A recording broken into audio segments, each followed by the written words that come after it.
pleasantries for the,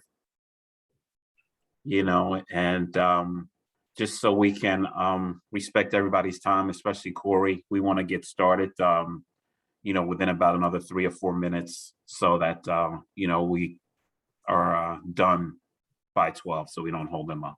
So we don't necessarily want to do that. So we're definitely happy and glad that he's here. So we want to be mindful and respectful of his time. So I guess as people come in, we can just hop in or whatever. You're ready, Avery. You're live. Okay. Good morning. Good morning. How's everybody? Thank you and welcome to our bi-monthly meeting at the South Jersey chapter NAREB. And we are, have a special guest with us today. But before we get into that, I just want to say hi and thanks for being here. And as we normally do, we always start our meetings off in prayer. So Tammy, if you can do me a favor and give us a quick prayer, please. Okay. Dear Heavenly Father, Lord, we come to you thanking you for this Friday. We thank you for the end of the week, Lord, and that everyone has made it through. I pray that everyone has a safe and wonderful weekend. Keep yourselves abreast of all your safety measures when it comes to our COVID, because we know it has not gone away. And just enjoy yourselves, rest and relax. We pray that Cory can be a benefit to us all during this time, and we take heed to all that he has to say to keep us safe when we're out there servicing our customers, and a lot of times in private settings. We thank you again for all that are here today. In Jesus' name we pray, amen. Amen. Amen. Thank you, Tammy. Thank you. Just want to, once again say hi. Thanks a lot for everybody being here. And, with that, it's, very important that we continue to have the conversation and, especially with the topic that we're having today as far as realtor safety. And we all tend to get, complacent or just sometimes get a little lax, but it's real important for us to always be mindful of our surroundings and careful of, wherever we're going, especially when it's certain areas that are unfamiliar, that, we still keep in mind as far as our personal safety, because we all want to get home at the end of the day.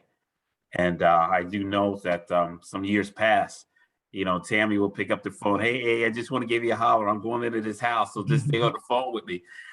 So just little things like that, which is extremely important because we're just out here blind by ourselves. And sometimes some of these clients that just in the course of doing business, we just, sometimes we will meet a client at the house.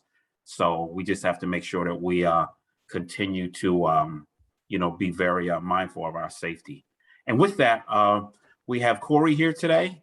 And, Cory, why don't you tell us about yourself? Oh, I have his bio.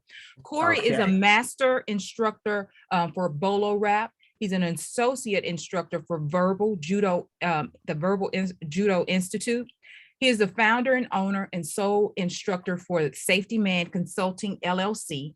He served 25 years with Mount Laurel Police Department, beginning in 1993. During that time, he served 15 years with Special Weapons and Tactics, also known as SWAT, ultimately becoming one of the leaders of the Burlington County Regional SWAT Team.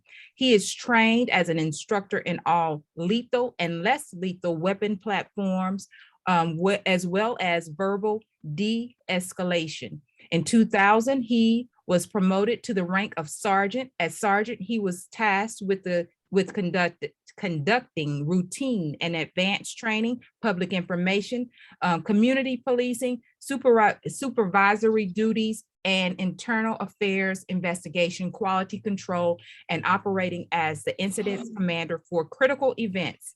He served as a shift commander and retired in September 2018 as a rank of sergeant. Safety Man Consulting specializes in 3 critical services. He provides critical instruction to all levels of employees and management. I train private security guards, personal law enforcement officers how to properly deploy firearms and tasers. He trains businesses, schools, houses of worship, daycare centers, readiness response, specifically as a instructor of active shooter prevention training and recovery. He trains first responder agencies in incidents, commands, and crisis management. And in an effort to back the community, he conducts public speaking engagements with youth on how they can survive an encounter with police while protecting both their lives and their rights. He has a weekly online TV show hosted by Radio Vision Network called Be Ready with Safety Man and the Cory Jones Show. He has two weekly podcasts on all major podcast sites called Safety Consulting and Safety Man Podcast, where he provides safety and readiness information. His goal is to leverage by training and experience for your organization. He plans to deliver current industry standards content, which is geared to build a culture of safety, resilience, readiness, professionalism in the face of unexpected adversity. His goal is to leverage his training and experience for your organization. He plans to deliver current industry standards content, which is geared to build a culture of safety, resilience, readiness, professionalism in the face of unexpected adversity. Well, thank you very much for that awesome introduction. I don't know who that cool guy is, but you're going to get me, Cory Jones. Just call me Safety Man. Thank you for that introduction. They always say if you say something twice, it must be important. Either that was a typo and that bottom part was on there twice, but I like the fact that you read that twice. So again, what we're going to talk about today is you see behind me, you see I have two phrases, crisis management and verbal de-escalation. Pretty much anything is a crisis. I used to limit myself and say that I would teach realtor safety or teach active shooter or violent intruder or this or that. And I backed out and began calling it crisis management, mainly because a crisis is what? Something that we weren't expecting that's happening, and it's taking a lot of resources from us. So it could be a crisis with your car. It could be a crisis with your child at school. It could be the pandemic. Clearly is creating all type of crises day in and day out for individuals, for the country, for the world, for businesses, and so forth. So the tactics and techniques that we're going to talk about today, yes, we're talking about realtor safety, but these are universal. These I want you to make part of your daily, I call it your EDC, your everyday carry. These are tools and techniques that you're going to carry with you every day. All right. So I have really open policy. If something wasn't clear, or if I mess up on a word or something like that, just raise your hand or just start talking, say, Cory, I didn't understand that, or can you expand on that, or tell me what that meant, or something like that. All right. So the first thing I always do is I want to research who my client, what my client's goals and objectives might be. So being realtors, I look for some statistics to find, to put some reality behind what's going on. And are realtors getting robbed or assaulted on a regular basis, on a routine basis? And the statistics don't actually bear that out. What the statistics did say that I could find was from 2018. There's a company called Inman, INMAN. They did a survey. I don't know if you've ever heard of them. I have not. Mm-hmm. But they said you have, okay. They said 9% of realtors that they surveyed in 2018 were attacked or threatened. 9%. That's 1 in 10. That's pretty high. That's actually pretty high for my standards. Almost 1 in 10. 5%. So 1 in 20 had to use a gun. Again, had to use a gun. Their words. I don't know any of the facts of any of the cases they've investigated. I may look at it differently, come up with different words, but they say that they had to use a gun. 5% used a cell phone app. We're going to talk about real weapons and improvised weapons today too. And then the National Association of Realtors said that 33% of its members feared for their own personal safety or their data safety. So again, when you combine two categories like that to come up with the number 33%, not exactly sure how many of them felt fearful of their personal and data, but that number did rise to 41% for women. So 33% in general, and 41% of women, according to the National Association of Realtors, felt nervous or threatened or afraid for their personal safety or data during this. 40% felt unsafe every few months, and only 5% stated they never felt unsafe. 5% stated they never felt unsafe. So why are realtors, what makes that profession, this profession, potentially dangerous? Number one is we normally work alone. You normally work alone. I'll say we, I'm not the best with pronouns, so my pronouns are going to be all over the place. I'll call you they. I'll say, hey guys, I'm sorry. My pronouns are all over the place. I'm trying. All right. First off, you just seem so impersonal. So I'll say we work alone, right? We work alone as a realtor. We work alone. We, work with people we don't know a lot of times. We work with people we don't know. We may know what they look like on a piece of paper. Sometimes we get the referral, you sold me a house and then I refer you my, some colleague, neighbor, friend, family. It's should ease the stress level a little bit, right? You spent 3 months dealing with Cory and helping Cory and his significant other get a home. You kind of know them a little bit. They're probably good people. And then you were there when they moved in, because you're almost always there when people move in and you get to see all the people come help them move.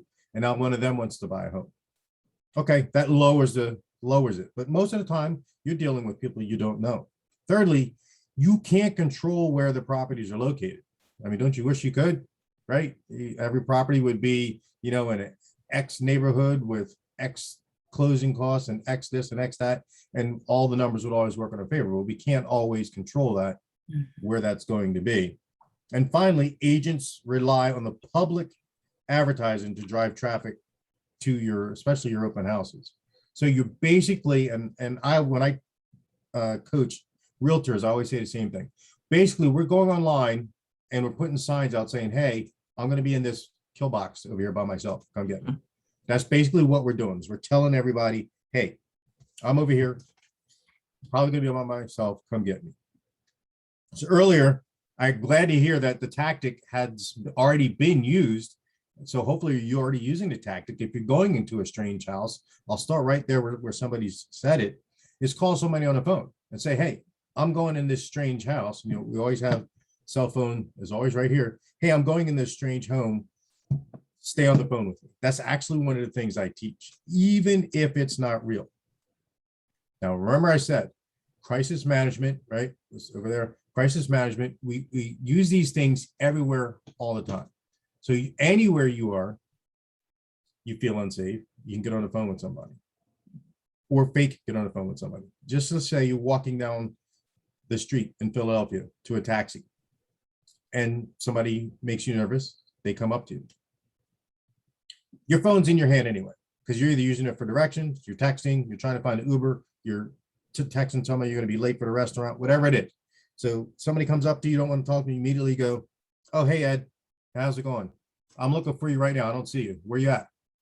Yeah, 1 second, sir. Yeah. Hey, Ed. Oh, you got Bill with you too? All right. Well, tell Bill I'm sitting in the front. All right. All right, cool. I'll see you guys. All right. No, I see you. I'm coming to you right now. And just blow the person off. So what you basically did was, even if that wasn't even a real phone call, right? Obviously, that was a fake phone call. But what I just told that potential person, now again, multiple applications. This could be in the parking lot of the supermarket while you're putting groceries in the car. This could be while you're walking your kid back to the car after the night practice and somebody wants to come up and ask you silly questions. Do you have a light? What time is it? Nobody needs that anymore. It's 2021. You don't do that anymore, right? It's 2021. All right. A similar thing. Somebody walks into an open house and they just mess with your spidey senses. I tell you, follow your instincts. Follow your instincts. Those instincts have been drilled in our brain for years and years and years to let us know we should be worried about something. We should look at something, and then you make that double take and be like, all right, yeah, I need to worry about that. So we need to follow those instincts. So again, one way to do that is the fake phone call. So we're going to back that up, or we're going to call that awareness. So I'm only going to ask you to write down 1, 2, 3, 4, 5, 6, 7, 8, 9 words, 9 words. Okay. Under 3 sections. All right. 12 under mindset. So awareness is the first thing. We want to have the mindset, and the mindset we want to have anytime we go anywhere.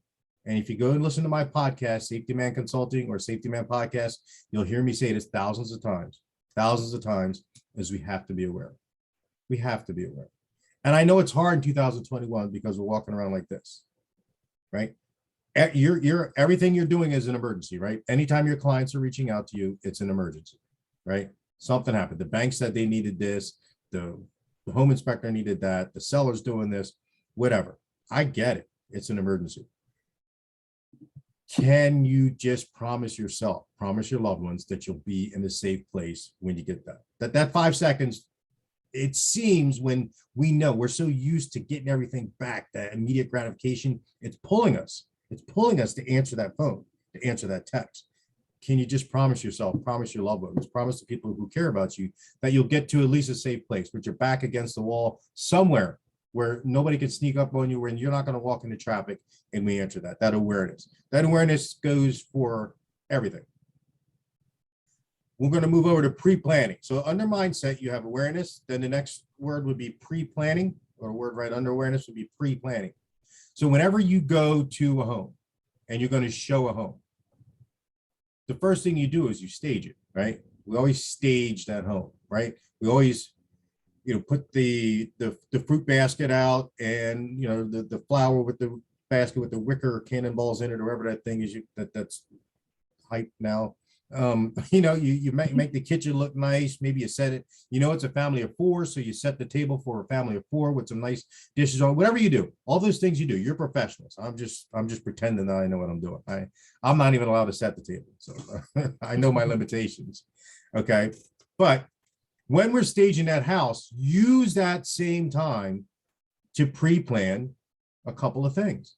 Okay, to pre-plan if that crisis comes, to pre-plan a fire exit. If the house catches on fire, can I get out of here? Or is there a fire extinguisher in the house? So say something small happens, a cigarette butt from a landscaper catches some mulch on fire. As a cop, that would happen 3-4 times a week during mulching season. That happens. Is there a fire extinguisher in the house? I know nowadays with fire codes and certificates of occupancy, they have to have certain things and so forth. So pre-plan. What kind of crises could come up? Okay, a fire, a traumatic medical emergency. Is there a medical kit in the house? How far is the hospital from here? Part of these things in your pre-plan, you want to know. How far is a hospital? How far is an urgent care? Let's say when I was staging the house, I slammed the sliding glass door too hard and cut my wrist. It's not bleeding out, but I need to get to an urgent care. Or should I call an ambulance, right? Just kind of think about what that's going to entail.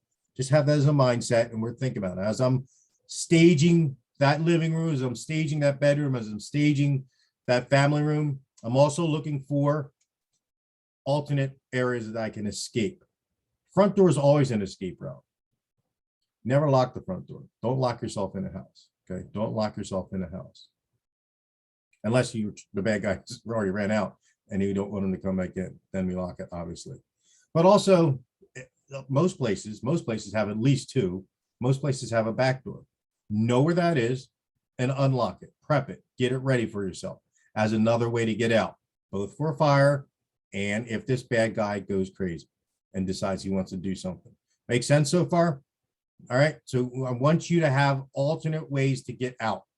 All right, alternate ways to get out. And okay, let's say that doesn't work. What would be a third way I could get out? Could I throw something through a window? Could I undo one of the windows? Just remember, don't set your client up for failure, for your homeowner. Undo one of the windows so you can pop yourself out of that if you need to. And then just remember to lock it when you leave. Okay, those are all pre-planning things that I like to talk about. When we're staging that house, we're looking for alternate methods to get out. We're looking for alternate places to barricade ourselves. So let's say I do have to barricade myself for 5 or 10 minutes until the police get here. Maybe I got to go into a master bathroom or the master bedroom and knock a an ottoman or something, or a dresser in front of the door, or lock myself in a crawl space or some other place if I can't get out and I don't want to fight, or I'm not ready to fight, or I'm not armed or something like that. So think of places where you could barricade yourself. Think of a couple places where you could barricade yourself. Okay. So the first thing was get out, right? Run, hide, fight. Sound similar, sound like active shooter. Next one would be hide, right? So we're still under mindset. So we're going to deal with communication. We kind of touched on communication. Everybody has to know where everybody is. Somebody has to know where you are. If you're working and you're first going to go to 123 Main Street, and then you're going to go to 245 South Street, and then whatever, somebody needs to know that. Somebody in your group needs to know that. It needs to know to check in with you every so often, or at the end of the day, hey, how did your things go? You good to go? Everything good? Good to go. I would like to make it a plan is if you're going someplace that is remotely shady, you've never been there before, that you already have a built-in call, that somebody is going to call you. So say you're getting there 20 of, you're staging, and the first appointment's not till 1 o'clock. At 5 minutes to 1, somebody's going to call you. One of your buddies, one of your team members is just going to call you and say, hey, Cory, how you doing? Hey, how you doing, Ed? I don't care if it's a girl, say Ed. But Cory, that's why can't I say a girl's name? Because I want the dude who's in this house to think another dude's about to come over. That's what I want him to think. Okay. Again, I'm playing a ruse there. So hold on. Hey, Ed, how's it going? Yeah, I have your papers. I accidentally grabbed your folder. Sorry, my fault. Yeah, it'll be sitting right here in the kitchen table, and I'll leave the front door unlocked for you. How long do you think it'll take you to get here? Oh, just 5 or 10 minutes? Okay. Oh, and you bringing Bill? Oh, yeah. Because this is his first day. I forgot. All right, cool. All right, I'll see you guys soon. I'm sorry, sir. I just had to make that phone call. And you go right to your client. Now tell me, honestly, you guys have been doing this a long time. A true client who's really there to buy this house, are they going to care that you were on the phone for that 30 seconds? Are they even going to notice that you were on the phone for that 30 seconds? They're not even going to notice. They're going to be looking around because of that staging you did. The kids are going to be playing with the wicker cannonballs, right? And they're going to be looking around, looking, oh my God, honey, look at the granite countertops. Oh, look, oh, and the master bathroom has a sink, and all the different things that your normal buyers, your normal clients are going to be doing. So that's called a baseline. That's called that just that normal. And that's what you're looking for, is that normal. So when somebody is operating outside that normal, if that phone call causes somebody a problem, okay, maybe it's that person who, I'm paying $1 million in cash for this house. I want your full undivided attention. Okay, we can read why that phone call bothered him. Not because he was trying to assault me, but because he's used to being the center of attention. You get the difference? So if we know why what we're doing causes a reaction from somebody, that's fine. Oh, my bad, sir. I promise it won't happen again. You know, we work as a team, and I brought somebody's folders over by accident. So you have my undivided attention now. They'll just come in and grab those folders, and you won't even know we're here. They're here. They have been here. But what does that put in the back of that guy's head? There's going to be 2 dudes showing up, not to try anything. And no dudes aren't showing up. They're not coming. So we want to read that. So if somebody's demeanor automatically changes when we launch that, there's a problem. There's a problem, right?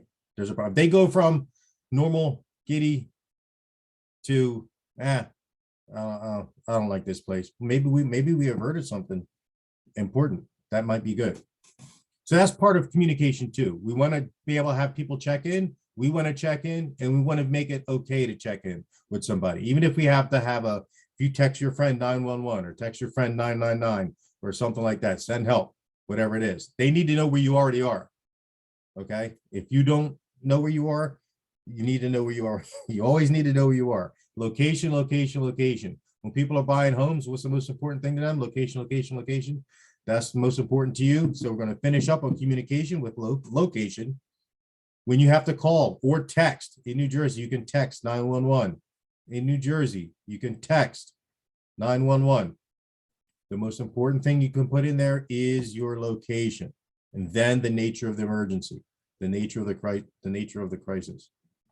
Hey, Cory. Okay. Yes. May I interject just for a moment for those Please. agents I know that are on and that may not know or remember? I believe in our app, we have an app that also in showing time, that's a beacon starter where it goes off as an alarm. So in showing time, if you have the app on your phone, there's I believe it says beacon starter, and it will go in and you can put in numbers in that, and it will go off at a time frame. So you put in the time that you want to be either at the location or you want the sound to go off, it'll go off. And if you don't turn it off, it'll start calling the people that are on your timed list to tell them where you are. And it's also, I believe it's on the Home Snap app as well. Just a note for everybody. I'm sorry. Okay, Thank you. thank you. Does that give a GPS location too? Yes, it gives the location of the property that you're at Okay, that excellent. time. Yep. Excellent. So please, this technology is there for you. Make use of it, so you don't have to do my crazy stuff and then Bill and Ed are coming to pick up folders. I still like doing that. I still like messing with people. It sounds like I'm messing with people, but even as a cop, I used to do things like that. I would, on car stops at night, I would walk up on the passenger side and I would look over to pretend I'm looking over the roof of the car and say to an imaginary person, "Hey," I said, "Okay, partner, I got it," and watch the people in the car look for the other cop. And there was no other cop. It was just me on the passenger side. But what did I do? I created doubt. I created, if they had a plan that they were going to assassinate me on this car stop, they had to first find where the other cop was, or they had to go, there is no other cop and this cop is crazy.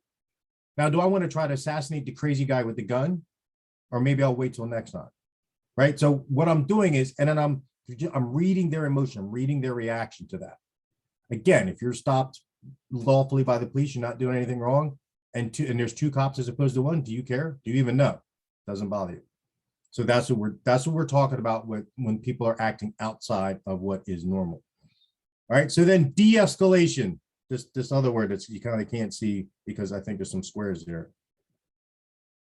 De-escalation. So we want to de-escalate the attack, and everything we've been doing in the mindset is de-escalating the attack, because we're making ourselves appear that we're not going to be a good victim. We're going to be annoying. We're going to be a pain. We're going to fight back. There's extra people coming. We're just too aware of everything that's going on. We're looking people right in the face. We're doing all those sales tactics. Hey, Cory, good to see you again. Cory, so glad you made it. And let me get rid of this phone call. I'm sorry. Yeah, all right, Ed. Yeah, I'll see you in a little bit. Okay, welcome, Cory. Come on in. And I can't remember, what was the first thing you said you wanted to see? Whatever you do, and you go right into your work on that. But what we're doing is we're making that person know, I'm looking right at you in the eye. I'm not afraid of you. I'm assertive. I'm not aggressive. I'm assertive. I'm sure of myself. And I just got off the phone with somebody who knows where I am. So what are some pre-attack indicators that somebody could show that they're going to attack you? I'll tell you a true story. A client, my wife is a personal trainer. One of her clients works for a property management company where they manage from condos, townhouses to apartment complexes. And in this one apartment complex, she's showing, it's completely vacant. And there's a gentleman in there and she's showing it to him. Now, she had taken this course of mine before and taser course, which we're going to talk about later. And the guy, she remembered one thing. She said, never let the guy get between you and the door. Never let a guy get between you and the door. Always have yourself between you and the door. She said, I don't care if you have to dance around like a moron. Do not let him get between you and the door. Stay against the door. Hold on to the door handle. That's your lifeline. There's nothing in that bedroom that person can't figure out on their own, right?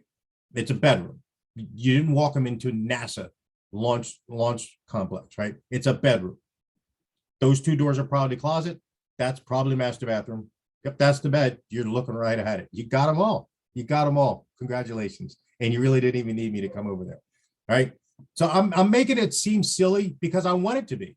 I want it to be, this person really doesn't need me to come in there. So if they do, why? Why do they need me to come in there? So pre-attack indicators. If somebody wants you to go deeper into a room than they are, can you go open? I want to see what the closet doors look like when they're open. Okay, go ahead and open them, sir. I'll hang out here. Feel free. Go all the way inside. It's pretty big. I think you'll like it from when you get in. When you open it, you're going to like that view. Whatever. You know, pre-attack indicators. If someone's trying to get you into an enclosed or confined location. In this true story, this gentleman takes off his tie and he's got his tie wrapped around his wrist and wrapped around his wrist, and he's doing like this with the tie, just snapping it. And he's pointing to the bed, saying, that bed's really nice. That bed can get a lot of activity. That bed. And she turned around and ran to her car, locked herself in her car, drove around the block, called 911. The police actually found the guy. Can't charge him anything. Did he commit any crime? He did not commit any crime. That's nothing that he did was illegal. They wrote his name down and let him go. And she, obviously, as anybody would be, was scared. And she tells that story openly. So she's a big believer in pre-planning and not letting your defenses down. So verbal de-escalation. Okay. Hey, just so you're aware, my two buddies are coming over. Just so you're aware, I have a weapon. Just so you're aware. Start doing the COVID cough. Somebody starts violating your personal space, again, inside a house or any other place. Start doing the COVID cough. I mean, really, I'm not going to do it because I don't want to mess up my monitor. But you know what I'm talking about. You could fake like when you call out sick from work and not that one, not the one when you call out sick from work. I need Academy Award winning, I got tuberculosis COVID cough. Okay. I mean, I literally getting that person, start sneezing, everything you got to do. So that all those things are de-escalated. Make yourself, because if a person still wants to violate your personal space, if they still want to come in that 6 foot zone, right, that we've had for a year and a half, after you're doing that, there's a reason. Now there are close talkers out there. We've all met those people, right? The close talkers, the one that you have to, sir, ma'am, sir, I can see your feelings. That's way too close for me, right? We have those and we put them in a category and we're like, all right, we deal with them. Those are the people you just have them sit down and then you go sit someplace else. They usually don't drag their chairs around too much. But so that would be some verbal de-escalation tips, literally talking to people, literally, and it gets to the point where it's real bad, actually making yourself human. Saying, if I think this person's got me in a corner and they're going to do something to me, they're going to assault me, they're going to kill me, they're going to rob me. But because I've seen them, maybe now it's going to turn into a homicide. Hey, my name is Cory. I do have 2 children. They're going to miss me. I have a wife. She's going to miss me too. Personalize yourself. What's your name? You have children. Hey, man, you haven't touched me yet. I don't have very good vision. I'm not going to be a good witness to the police. So, if you go now, maybe this doesn't end the way you started it. So personalize yourself in doing that and talking the person down. There was a woman who was hostage in Georgia from being held hostage from a man who escaped from prison from Georgia. I don't know if you remember, this was on the news maybe 5, 6 years ago. Old lady was hostage. She made him pancakes and started reading the Bible to him. And after about a couple hours, I don't know if he got annoyed or if he found Jesus, but after a couple hours, he was let go. He let her go. He let her go. So she used that some verbal stuff there. And then escape is your next word. So we have mindset, awareness, pre-planned communication, de-escalation, pre-attack indicators. So how do we de-escalate if we see pre-attack indicators? Okay, we get close to a door, we get close to a improvised escape or improvised hiding place. We start verbalizing, whether it be calling people, personalizing ourselves, indicating we have a weapon, whatever the case may be. We work on escape. Escaping is de-escalating. If we're not there, it can't happen to us. Finally, under that, we're going to talk about self-defense. Self-defense. So some common attacks for self-defense obviously would be the hair grab, wrist pulls and things like that. Obviously, I can't teach you self-defense over Zoom. What I can tell you is I always encourage people to take 1 or 2 self-defense courses. 1 or 2 self-defense courses, especially if you can go in there and find a good female instructor who will teach you exactly this. If you're anywhere near Cherry Hill, at Krav Maga, Israeli Krav Maga, right on Springdale Road, the second Wednesday of every month is Women's Self-Defense Night. So you don't have to have a sweaty, nasty dude like me rolling around with you. It's all women, and she's a fantastic instructor. She's been doing it for years, for at least 7-8 years. She goes to marathons and trains female marathon runners how to protect themselves. So when they're out at 4 o'clock in the morning, getting their 13 miles in, they can defend themselves. You know what the one thing she says? Only one earbud in. I know the music's not going to sound anywhere near as good. One earbud. So she said half the class walks away and they leave when she says that. So common attacks and defenses, again, it's best to go learn them. But what I always tell people is attack the eyes, the throat, the groin, the ability to stand, the ability to breathe, and you're attacking to disable the person. You have to cause injury, not pain. We're not trying to cause pain.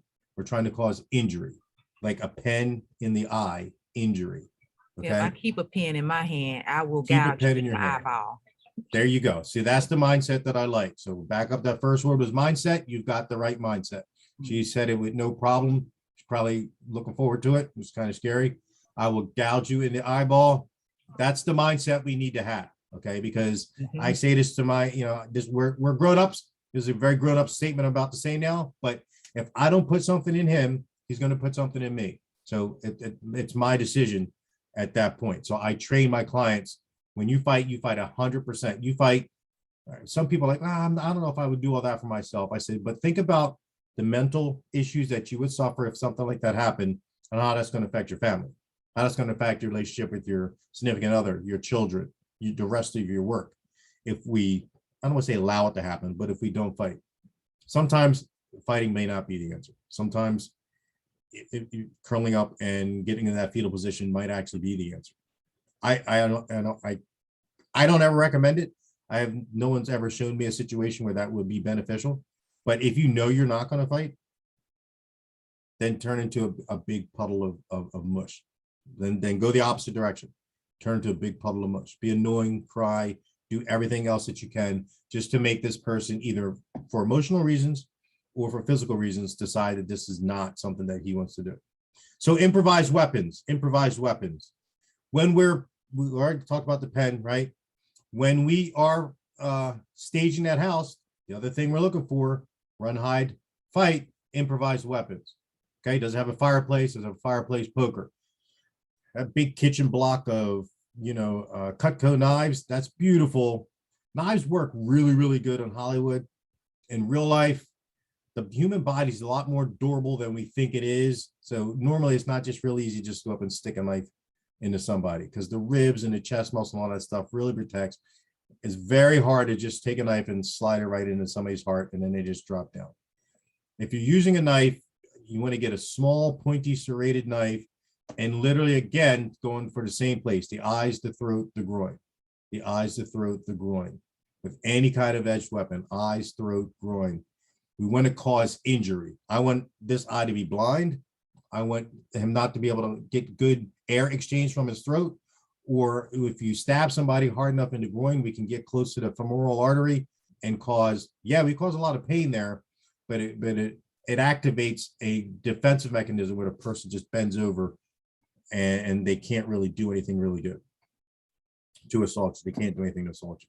So we went over mindset, awareness, pre-planning, communication, de-escalation, pre-attack indicators we talked about. What does it mean somebody's going to attack? Remember, I know we're talking about being inside a house, but take this anywhere. Take this to the mall. Take this on the way to your car. Take this coming out of church. Take this every place that you go. These are universal concepts. They're universal concepts. And then we talked about when we're staging, we're looking for improvised weapons. Improvised weapons. Coffee pot. Get a pot, fill it up with water, halfway with water, boil it, and then leave it sitting there. It's boiling. You got a pot of boiling water or a coffee carafe of boiling water sitting there on the stove. You don't have to tell him that. He wants to do something funny. Get that boiling water, throw it in his face. Again, just potential things we can think of. We can't find anything else. Just be careful picking up that big butcher knife from the Cutco wooden board that they keep trying to sell me every time they call me. I just wanted my scissors sharpened, and they want me to buy $1,700 worth of knives. All right. So my website, safetyman.co. I think somebody put that up there, safetyman.co.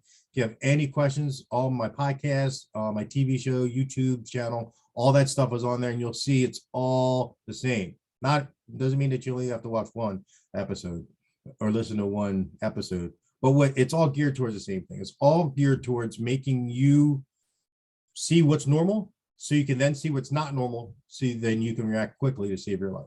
That's my goal of how I try to train. What's normal? This thing's not normal. I need to focus on that. Now, how do I make sure that doesn't hurt me and the people I'm with? That's my whole mission. It's my whole mission. So before we go into question and answer, I did want to talk about this device. This is a taser. Okay, this one's yellow. They make them in all kinds of different colors. I recommend yellow so it doesn't get confused as a handgun if we're dealing with law enforcement. You see it says Pulse Plus on it, right? See it says Pulse Plus. So what that plus means is, like that app you're talking about, this is also connected to your cell phone. And if you deploy this device, so there's no cartridge in it right now. So if I do that, whether or not there's probes in it that shoot out or not, and I'll explain how that works, it's going to activate that same type of app. It's called Noonlight on your phone, and will dispatch first responders to the location of the phone. Okay, automatically. You don't have to do anything. You can cancel it with a 4-digit PIN if you accidentally did it, like if you're just messing around like I was and did that, you could cancel it. But it's going to send first responders right to your phone. It says, my client, Cory Jones, activated his taser at 123 Main Street. Please send assistance, and it will send the police to that location automatically without you having even called. Okay, as long as this is within Bluetooth distance of your phone, you're good to go. So this is made by the same company that makes the police tasers. It's the same company, same technology, works exactly the same way. If I were to put a cartridge in it, these are the cartridges. In the cartridge, there's 2 probes, like fish hooks. Okay, when I launch them out, they come out of the front of the device, and they go from point blank range. So this will work at point blank range. If I have this pressed up against somebody's stomach or groin or thigh or face or neck or throat, it will launch the probes. They will leave the machine, the unit, and embed themselves into that bad guy. And he's not going to be happy. I've taken hits from this thing, not at point blank range in the face, but I've taken hits from it, not happy. Okay, all the way out to 15 feet. So point blank range touching to 15 feet, you can cause temporary muscle impairment or disable somebody with this. Now this has a 30-second, so you see it also has a light and it has a laser sight. So you can see the laser sight on me right there. See the laser sight on me on the microphone. So that's where the top probe will be. And it also has an LED light, so you can make sure you know who you're launching the taser device at. Okay, these are legal in New Jersey. They are legal since 2017. Legal in Philadelphia, legal in Pennsylvania. Okay, so you're legal to have this concealed or not concealed. I recommend you don't carry it open. I recommend you carry it concealed. Comes with 2 cartridges. These are $500. Again, it's the same device that the police use, the same technology that the police use. If you are interested in one, contact me on my website. I will do a private training for you and get the device to you. If you wanted me to come to your office, if you have a lot of people that were interested in it, I can come down to anybody's office and also do presentations that way also with that taser. Okay, so that's exactly 14 minutes left. So any questions about anything that I talked about? Any stories? Any specific situations that are unique to what you do that you have questions about? Hi, it's Kim Barciano. So I don't, have any specifics, but I'm, 5 foot tall, blonde, and my question mainly is, with using like a taser, like my family's a bunch of law enforcement, so they have given me many weapons. I have the knife, I have the pepper spray, all that. My main concern though is I'm, a smaller person. With a weapon, I'm more concerned about the fact that it can be used against me. And so what are your thoughts on that? And, I've shot guns. I love guns. I don't own one for that specific reason because I don't want it to be used against me. Well, so if I were to train you with this taser, the way I would train you is hold the weapon close to yourself. So when we normally see somebody with a gun, we see them sticking it way out here and pointing it, almost giving it to the bad guy. Why don't we could still keep it in right here. Okay, it has a laser sight. So I turn it on, it has a laser sight. So I don't, one, to maintain control of your weapon system, we're not going to stick our hand all the way out and give it to somebody. Number two, we're always ready to leave. So how do I know that this taser is working? First off, it'll be quieter. How loud it was when I did this, it doesn't translate as well over, but you won't hear that. If it's working, if you get probes in a bad guy, he's going to be making much more noise than the device will be making. Okay, he's going to be yelling. He's going to be impaired. He may fall down. He may start to stumble. He may not walk very well, but he's going to be impaired to some extent. So how do I know the device is working? Okay, change in behavior. So if his behavior is going from stalking, grabbing, punching, kicking, whatever he was doing to, and he's walking like Frankenstein or zombie apocalypse or anything has changed, that change in behavior, number one, and silence is golden. So if the device is not arcing at the device, is quiet at the device, and he's acting weird, you set the device on the ground and you run and you leave the device there. But Cory, I just spent $500 for this device. You want me to leave it there? We have a safe escape policy. Taser on every box has what's called the safe escape policy. If I just need a police report, you can't just say you used it. Okay, I need a police report. You give me a police report that you used this device in a self-defense situation and had to leave it at the scene, we'll give you another one for free. Okay, so it goes for 30 seconds. The police one only goes for 5 seconds because it's designed for multiple officers to use it to move in and gain control of somebody. This one is designed for alone, and this was their marketing. Their marketing person would not last in 2021, but in 1998, when they started making these tasers and started making them in purple and pink for female market, and they gave it a 30-second cycle. 30 seconds.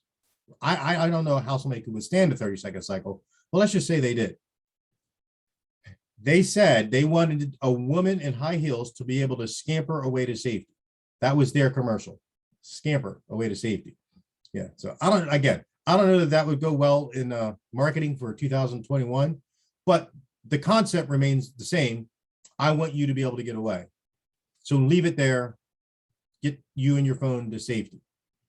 And the other thing is being really, really small. Like, I really stress that you go to the self-defense classes because they'll show you how to maximize the power in the certain areas of the body. Again, the throat, the eyes, the groin, the solar plexus, to the ankle, to create injury where you can get free of something. Suzanne is good at that Krav Maga school. It's good at that. If you go to any mixed martial arts school, they'll show you the same thing.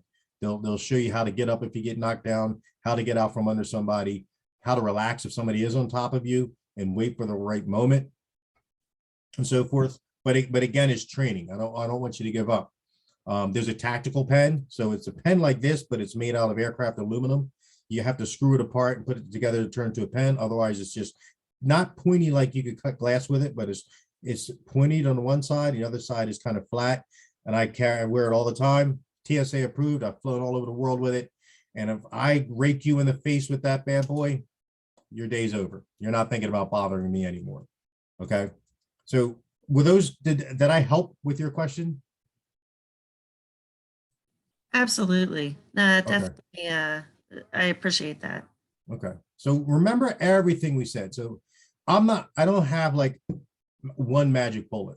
Even this taser is not a magic bullet. But what I'm trying to give everybody is a plan.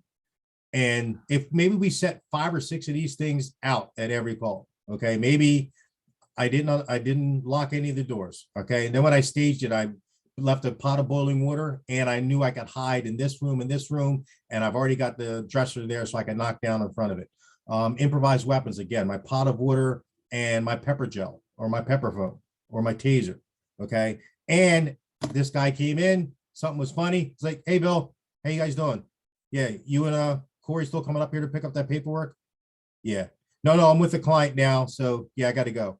Yeah, I'll leave the front door open and the paperwork will be right on the front counter. Yeah. Yeah. And tell them congratulations on winning that wrestling tournament too. I'm sorry I couldn't be there. All right, bye. All right. So I'm just peppering little things in there, right? So now this bad guy thinks that a wrestling master is coming to the house. And then look right at the guy. I'm sorry about that. How are you? Again, what's a true homeowner, home seeker going to do? Nothing. They're not even going to know. You would hope if that was your son that you really talk about it. Oh, congratulations. And only very few people can take themselves out of the excitement of potentially buying a new home to pay attention to what you're saying. So if they do, either they're those really, really good people. Oh, was that your son who won the wrestling tournament? That's a good person you're talking to right there. Or why are Bill and Ed coming over here? Get out of the house. Get out of the house. Right. So we're setting these things up to push. Remember I was saying before, here's the baseline. We're trying to push something up. We're trying to create something to come up above that baseline, to be an anomaly for me to pay attention to it, to give me the idea that I'm out, I'm leaving, I'm out. I'm calling 911. I'm setting off that app, whatever it is, I'm leaving. Okay. Whatever it is, think of different ways you could fake a phone call. You're actually calling the police. Remember the girl called 911, ordered a pizza, because her parents were having a divorce, and the 911 operator figured it out. So you could actually call and say, hey, Ed, yeah, I forgot the keys to the bonus room in the basement that the guy made. Yeah, with all the extra stuff in it, with the home theater, whatever. Something's going to sound really exciting, and this person's going to want that there. Can you stop by with them? And the 911 operator is going to like, what are you talking about? Yeah, I'm at 123 Main Street. I need you to stop by. Ma'am, is there an emergency there? Yes. Can you talk? No. Okay, we're going to send police. Good. All right. Yeah, quickly, because I want to make sure that he can see this. Great. No, yeah, I'll stay on the phone with you. I know it's hard to get to this house. 1 second, sir. I know this is so unprofessional. I'm so sorry. I know I'm acting a lot and I'm saying a lot of things, but what I'm trying to do is I'm trying to plant seeds of things you can do to buy time, because time is one of the things that works in our favor, to buy time, to run, hide, fight, to do one of those three things. So that's all the way I would answer that question is use these techniques, but expose yourself to, I don't know if you have pepper spray, pepper foam, pepper gel, but get pepper foam or pepper gel. Don't get pepper spray. We use pepper spray at work. Pepper spray. So if I came into your office and I sprayed Axe body spray, how long until everybody else smelled my Axe body spray? It's the same thing with the pepper. And until everybody started calling me, what is wrong with you? What are you, 15? Right? So if I did the same thing with pepper spray, it's going to affect you a lot also. It may affect you to the point where you can't get out or defend yourself. Pepper gel, it looks like silly string. Pepper foam, it comes out more like silly string. Gel comes out like if I had a really strong can of shaving cream, it comes out as a gel. If I could shoot that 12 feet in a straight line, that's what pepper gel looks like, a pepper foam. So it's easy to aim, much, much less cross or over contamination.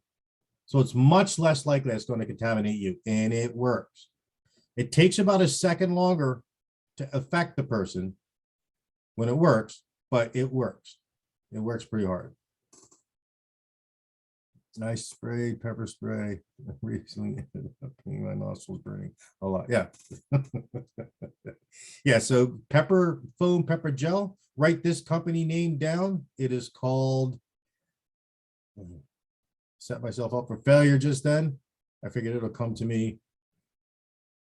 Sabre, S-A-B-R-E, S-A-B-R-E. You can get it right off of Google.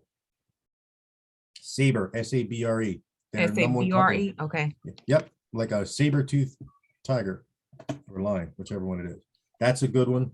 That's a good pepper gel or pepper foam to carry. I got 4 minutes left. I'm going to be respectful of your time. Any other questions or comments, thoughts, fears? Is that correct, Cory? Yep, Sabre pepper foam. Yep. And Google will take you right to it. Google will know what you mean if you type that in. But yep, that's it. Can I ask a question? Yes, please. Okay, so I'm waiting. First of all, thank you for your presentation. I'm waiting for my town to approve my gun permit. So I was wondering, from your point of view, what's my next step once it's approved?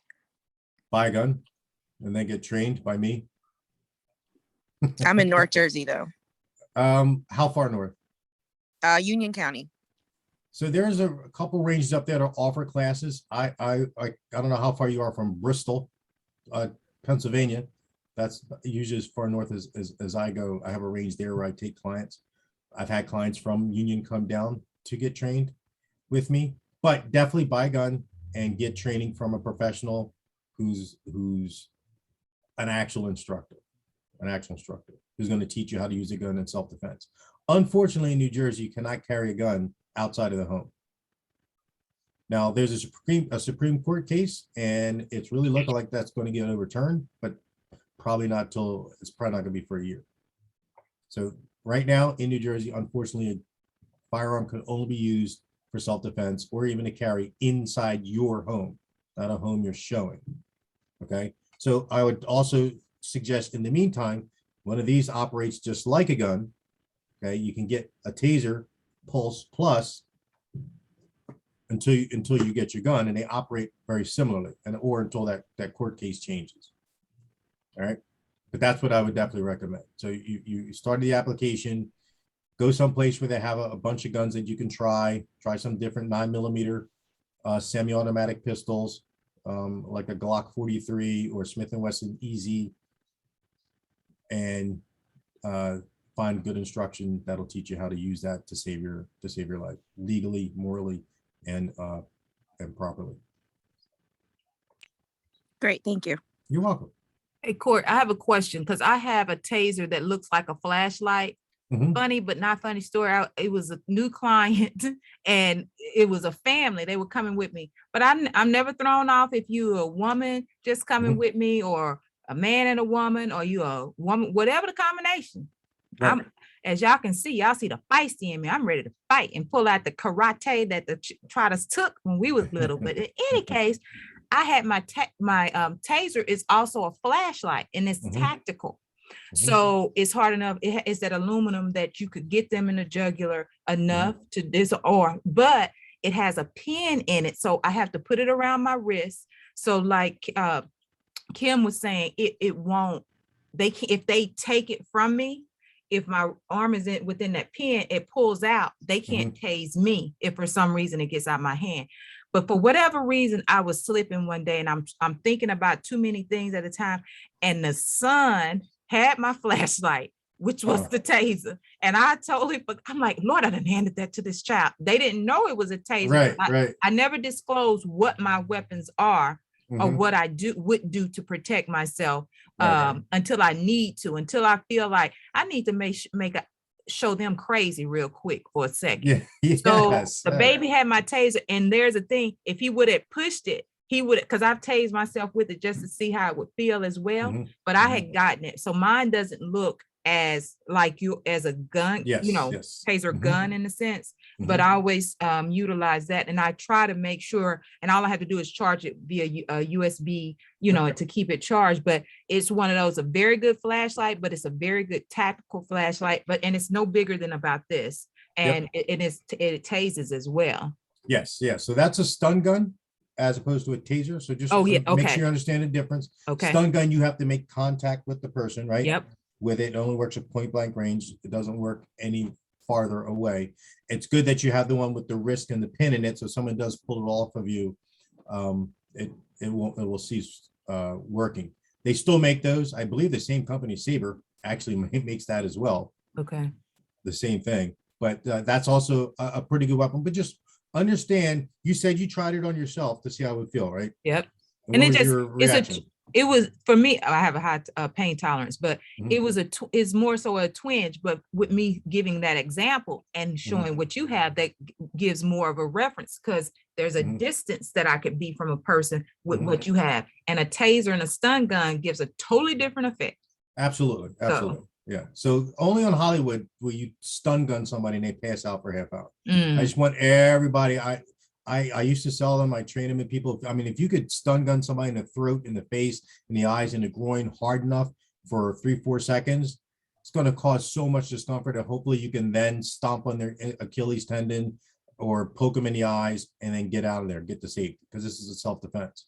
Okay, so that's the one reason why I move mostly towards pushing this device, because it works in all those situations, from point blank all the way out to 15 feet. It's connected to your phone, so it's automatically going to send help. Because let's just say you get injured too. You know, fights aren't always one-sided where the guy puts up his fist, he throws. You know, we somehow Muhammad Ali, that one got out of the way of that one, got my taser out, and he's down on the ground. Now, I might be wearing heels. I might fall down the steps. I might blow out my own Achilles. I might get injured. Right. So the fact that it's going to call the police for me, all those different things are really good. Again, thinking in a house, thinking in a mall parking lot, thinking on a street corner or some other place. All right. I think we're for like that clarification, because I have a stun gun and I thought it was a taser, but I just realized I don't have a taser. Yeah, it's very popular misconception. It's like a hot tub, stun gun. Think of stun gun as hot tub, and think of taser as jacuzzi. Jacuzzi is a specific model of hot tub. A stun gun is basically a general term that the legislature gave any electronic control device used to cause pain compliance. So stun guns were out long before the device taser and a company taser was even made. Just real quick fun fact, so you can take this and win. Taser is an acronym. Thomas A. Swift is the guy who invented it. Electric rifle. Thomas A. Swift electric rifle comes a taser. He was trying to make an electric rifle. The first one he made looked funny, looked like a rifle, and he wanted to be able to shoot electricity to somebody far away to take them into custody without having to cause permanent injury. So they realized that unless we use probes to conduct it, that was the only way we could actually affect that. So that's how the technology got all the way to where it is. Thomas A. Swift electric rifle. All right, having done that, I'm here, safetyman.co. You have any questions, comments, concerns, reach out to me, email me. Like I said, if you'd like to schedule a private taser sale or anything like that, or firearms instruction, anything like that, just hit me up. I got you. Okay, fantastic. Cory, thank you so much. I mean, it was a great presentation. Great presentation. You know, and you know, we don't talk about this enough, to be honest with you. You know, we always say be safe, be careful, and so forth, but to be specifically with different you know, things, and to keep top of mind, especially when you're doing an open house or showing clients. And now this weekend, the time change is going to go, clocks are going to go back, so it's going to get dark a lot sooner. 4:30, 5 o'clock, we're out showing houses. So you know, it's very important that we definitely you know, keep all these things in mind. And I really appreciate you taking the time to come on with us today. Thank you. It's been my pleasure. I learn, like I said, I learn every time I talk to people. And the other thing is I can, you know, as a believer in Christ myself, you know, to give back to fellow believers also makes me happy as well too. So God bless you all. Be safe and be prosperous. Thank you very much. Thank you. Thank you so much. I really appreciate it. You got it. Okay, guys. Thank I mean, you, we're Cory. Thank you, Cory. You're welcome. Yeah, we're right here at 5 after. Does anyone have anything for the good of the order, as they say? You know, because we still try to respect everybody's time. We will have a meeting on the 19th. So you know, that's week after next. So we're still going to stay with our bi-monthly meetings. So we definitely will have a meeting then too. And anything to say? Kim, thanks so much for being here, and Ashley, Sierra, appreciate you guys taking the time out to joining us today. I really appreciate you. Hopefully you got something out of it, and you're welcome to come back anytime. Okay, anything else, Tammy? Nope, I put into the chat. Our next meeting will be on the 19th. So that's there in the chat, a flyers there. You can download it for our next meeting on the 19th. And it's our military session.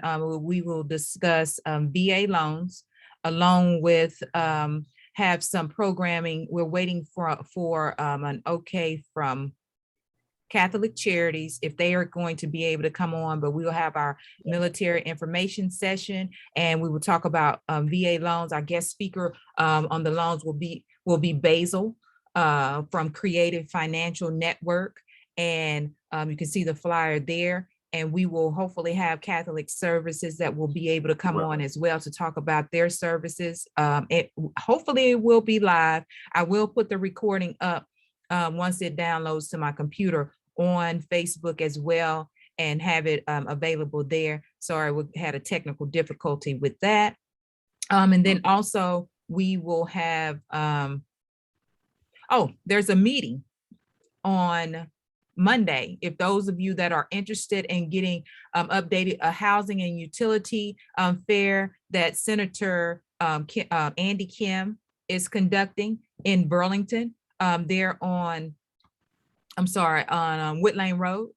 So if anybody would like to go, or possibly, I think it's open to the public, send your clients as well. I would suggest people, here's a flyer for that event. It's a utility event, and it's about the emergency help for overdue rent, mortgage, and utility help for homeowners, help with gas and electric bills for low-income household, and additional resources for people facing insecurity and homelessness. So take that into consideration, post it on your online. For those of us, of course, that we do real estate for a living, people look to us to be a resource to your community. So that is that. Did I just do something? Okay, can y'all hear me? Yeah, we can hear you, Tammy. Okay, I can't tell what I was doing. So that's that. That's all we got. Okay, perfect. And also too, Miss LeBron, she did get in contact, and she can be on the 19th. So Catholic Charities will be on there to give us some information and updates on their services as well on the 19th. So, she did get back to me, and we're good. Good to go. All right. Was his name Cory? Was his information shared already? I missed it. Oh yeah, I can send it up to you. His website is, I'll put it in the chat again. Okay. It's Safety Man Co. Give me just a second. I took a call and I think it logged me out and deleted everything. Oh, that's okay. I'll put it in. It's www.safetyman.co. There it is. Okay, perfect. Thank you so much. You're welcome. Okay. Anything else? Are we all good, guys? Don't forget, clocks go back Saturday. Yes. They talked about earlier today on GMA about how it affects your body and so forth. And I don't care. It just gives me an extra hour of sleep. So I'm good. So that works out really well for me. So I'm totally good. We're here. Anybody needs anything, always reach out. Make sure you, still wash your hands. COVID is still out there. So, everybody still be careful and definitely be safe. And if no one else has anything. Oh, one more thing, Avery, remind everybody, Realtor Triple Play will be December the 6th through the 9th. NAREB is planning on, there will possibly be 2 days, maybe 1 day, we're not sure yet, of a party that we will have at what's the restaurant location? Kelsey's Restaurant down in Atlantic City. So if you plan on attending Triple Play, or even if you don't attend a Triple Play, you're welcome to come. More details will follow on that. And we will also have a planning, Clara is also getting together our meeting for December that will be on estate planning, I believe. Is it estate planning? Yeah, it is. And I think that's going to be on the 17th. On the 17th. Because I did see the confirmation that you did get from that. So, we got some, things lined up. So we're just going to keep it moving, do what we have to do to get everybody educated and give you something else that you can use as you, do your business. Okay. All right. Yes, and whatever events that we have coming up, I'll just update the calendar invites for everybody if that works for you. Yeah, the definitely. Outlook invite. So I'll definitely, once the information is received, you guys will get an email, and I'll make sure that it's sent out at least, a couple days before, so you can just add it to your calendar and it'll make things easier. in case you didn't write it down now, because I know I didn't write it down. Okay. All right. Well, listen, Jan, thanks for coming. Tammy P, nice to see you as usual. Always great to see you. Sierra, Ashley, Kim, thanks a lot. Linda and Jana and Tammy. Everybody else have a great weekend. Look forward to seeing you guys in a couple of weeks. Like I said, we're here. If anybody needs anything, reach out. You can text, you can, send us an email. Hey,